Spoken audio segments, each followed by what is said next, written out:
മധ്യപ്രദേശിൽ കോൺഗ്രസിന് വൻ തിരിച്ചടി. ഇൻഡോറിലെ സ്ഥാനാർത്ഥി അക്ഷയ് കാന്തിബം പത്രിക പിൻവലിച്ച് ബിജെപിയിൽ ചേർന്നു. പഞ്ചാബിലെ 4 മണ്ഡലങ്ങളിൽ കോൺഗ്രസ് സ്ഥാനാർത്ഥികളെ പ്രഖ്യാപിച്ചു. ഇൻഡോറിലെ കോൺഗ്രസ് സ്ഥാനാർത്ഥി അക്ഷയ് കാന്തി ബം പത്രിക പിൻവലിച്ച് ബിജെപിയിൽ ചേർന്നതോടെ മധ്യപ്രദേശിൽ ജീവൻ മരണ പോരാട്ടത്തിന് ഇറങ്ങിയ കോൺഗ്രസ് വെട്ടിലായി. ബിജെപി എംഎൽഎ രമേശ് മെന്തോളയ്ക്ക് ഒപ്പം എത്തിയാണ് പത്രിക പിൻവലിച്ചത്. ബമ്മിന്റെ പിന്മാറ്റത്തിന് പിന്നാലെ പ്രാദേശിക നേതാക്കൾ ഹൈക്കമാൻഡിന് എതിരെ രൂക്ഷ വിമർശനവുമായി രംഗത്ത് വന്നു. ബം ബിജെപിയിൽ പോകുമെന്ന് പലതവണ മുന്നറിയിപ്പ് നൽകിയിരുന്നതായി നേതാക്കൾ വ്യക്തമാക്കി. മധ്യപ്രദേശിലെ മുഴുവൻ മണ്ഡലങ്ങളിലും ബമ്മിന്റെ പിന്മാറ്റം ബാധിക്കുമോ എന്ന ആശങ്കയിലാണ് Congress. Sitting M P Shankar ലാൽവാനിയാണ് ഇൻഡോറിലെ ബിജെപി സ്ഥാനാർത്ഥി. 4ാം ഘട്ടത്തിൽ മെയ് 13-നാണ് ഇൻഡോറിൽ തിരഞ്ഞെടുപ്പ്. ഉത്തർപ്രദേശിലെ ലക്നൌവിൽ രാജ്നാഥ് സിംഗും അമേഠിയിൽ സ്മൃതി ഇറാനിയും നാമനിർദ്ദേശ പത്രിക നൽകി. ദേശീയ നേതാക്കൾ അണിനിരുന്ന റോഡ് ഷോയ്ക്ക് പിന്നാലെയാണ് പത്രിക നൽകിയത്.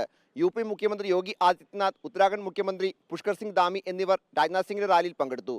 മധ്യപ്രദേശ് മുഖ്യമന്ത്രി മോഹൻ യാദവ് സ്മൃതി ഇറാനിയുടെ റാലിക്ക് ചുക്കാൻ പിടിച്ചു.